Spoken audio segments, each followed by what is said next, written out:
Today we will have a guest, a special interview, as you may. Come in, guest.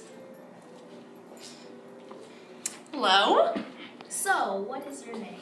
I am Miss Vantrease. And how old are you? I am 24 years old. Is it true you have been on a mission trip? Yes, I have. And you have brought pictures? I have. They're right here in this book. I made this on my computer. These are mission. This is the mission trip I went on in 2011. I also went on this trip last year, but I haven't got my book back from that trip yet. But on this trip, I go to Europe, and we go to 2 countries on the main continent of Europe, and then we go to the UK. On the main continent, we go to Greece and Albania. Albania is a country just north of Greece, and we stay in a city called Korcha. And there we do a vacation Bible school, and work on strengthening the church there in Korcha. Then we go to Athens, Greece, where we work out of one of the churches of Christ in Athens. And we go and we get to take a couple of days and go look around the city of Athens. Then we go over to the United Kingdom, and that consists of Northern Ireland, Scotland, and England. Well, isn't that interesting? Now, I will give it to my friend, Erin. Okay, so I'm Erin, and this is Miss Vantrease again. Hello. And will you please show us some of your pictures? Sure. Let's see. These are the first couple pictures you'll see are pictures of Athens. These are all pictures taken around the Acropolis, which is where the Parthenon sits. Now, how did you enjoy this trip? It was a lot of fun. I got to go with a couple of my friends. They're right here in the picture. This is one of my best friends, Julia and Amanda. Which place did you like the most? As like all the places for my mission trip? Yes. Well, I love them all equally. But probably the place I have the most fun is in Northern Ireland. Let me get to those pictures. Here's some of the pictures from Northern Ireland. Now, a cool fun fact about where I stay in Northern Ireland. I stay in Belfast. This clock tower is called the Albert Clock Tower, and it was built on top of a river that runs underneath the city. And because it was built on a river, the ground beneath it is unstable, and so the clock tower actually leans. But has it ever, fallen on a building? No, it hasn't fallen down. That's good. These pictures over here are for the C.S. Lewis Monument. C.S. Lewis, a very famous children's literature author and religious author. He was from Belfast, but this monument was built to him. And it said that if you look through the door to the wardrobe, you can see another world. Did you see another world? Of course. See my face in this picture? Well, so the reason you like him is probably because you're an English teacher. Maybe. But these are just some of the kids that we spent some time with. This is the Belfast Parliament building. One of the things that's really fun about Belfast is there's a lady that is a member of the church there. Her name is Ella. And the last day after we do our vacation Bible school, she always takes us on a sightseeing tour of the city. And we get to go around the city and look at all the different pictures. And that's what these next couple of pages are going to be pictures of. But another really cool thing about Belfast is that's where the Titanic was built. Oh. And then that's what this picture is a picture of. It's a picture of the Titanic Museum. And I actually got to go to it this last time that I was in Belfast. And everyone knows that Titanic sank. Do you remember when? Nope. April 12th, 1912. Okay. All right.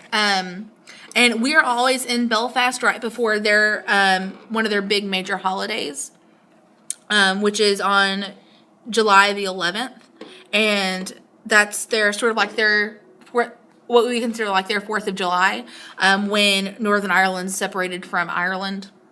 Did they not like Northern Ireland?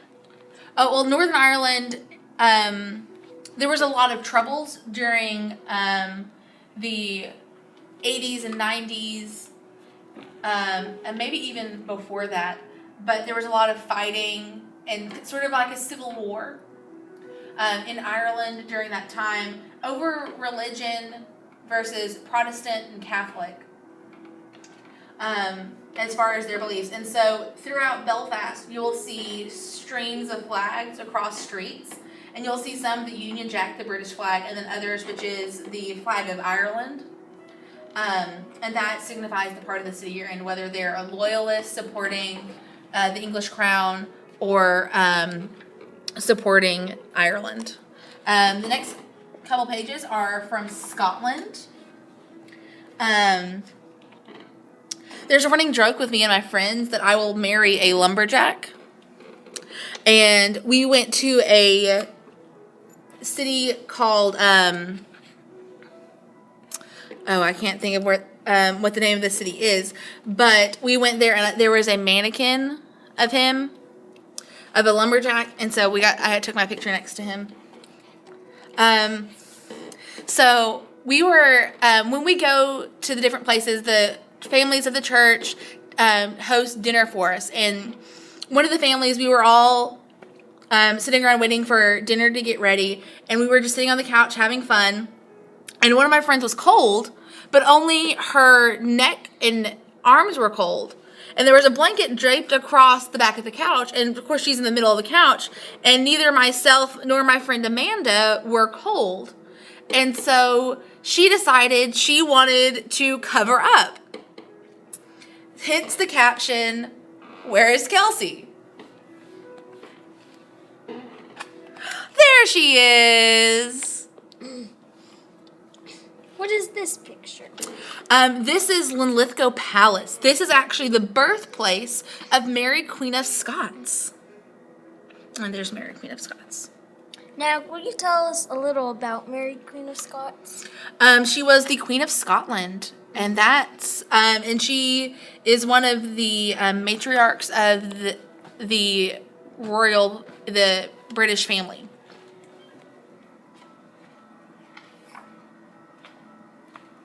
This is the chapel that's part of the castle. Is that a window? It's the stained glass. It's the Gospels in the Bible. It's beautiful. Yeah. It was gorgeous. So would you say this is your favorite place you've ever been? It's one of my favorite places, yeah. Have you only been on one mission trip? No, this is only one of the mission trips that I've gone on. I've done some mission work here where we currently are. Is it okay if I say where we currently are? Yes. Here in Nashville. Doing outreach, stuff like that. But I've also gone to Louisiana and went to the church down there. Would you like to talk about this other mission trip with Derica? Sure. Okay. I will pass it to Derica. We're back, and now, please proceed with the second mission trip. The mission trip to Montague, Louisiana. It's a small town south of New Orleans, just a couple hours south, and it's a very small but very friendly community. And we do basically the same thing we do on this mission trip. We go down and we do a vacation Bible school, and we go out and we door knock. We do puppet shows. What is door knocking? Door knocking is where you go out with the group that you were on the trip with, and you go door to door, knocking on the doors and inviting people to come to your vacation Bible school. We have flyers that are printed out that we hand out to the people that we talk to at their houses. Did a lot of them answer their doors? Louisiana is a very, very friendly and open community. In fact, we were warned when we started door knocking that most of the time when people come to visit their houses, it's typically family members that are coming to visit. And so normally their main door is open, but their storm door is closed. And people will be sitting on the couch or watching TV or in the kitchen cooking, and they'll hear a knock and they'll say, "Walk on in, come on in." Well, you're not allowed to go inside of the house when you're door knocking because you don't know who's inside the house. They're basically a stranger. But we knock on the door, and we have them come to the door, and we talk to them about the Vacation Bible School and what the theme is, what the lessons we're talking about, and what we'll do with the kids at the Vacation Bible School. We'll sing songs, they'll get to see a skit, they will do a craft, and they'll get a snack. And one of the big things we really try to stress about our Vacation Bible School in Louisiana is that it's free. Because there are some churches down in Louisiana that actually charge kids to come to a Vacation Bible School. So, what if they didn't have kids? We also offer adult classes. Oh. And if they have teenagers, we have a teenage class. Sounds very...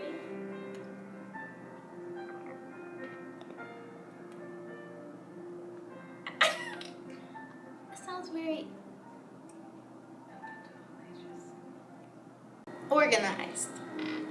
Yeah, we are a very organized group, and that's mainly thanks to my fantastic youth minister who leads the trip.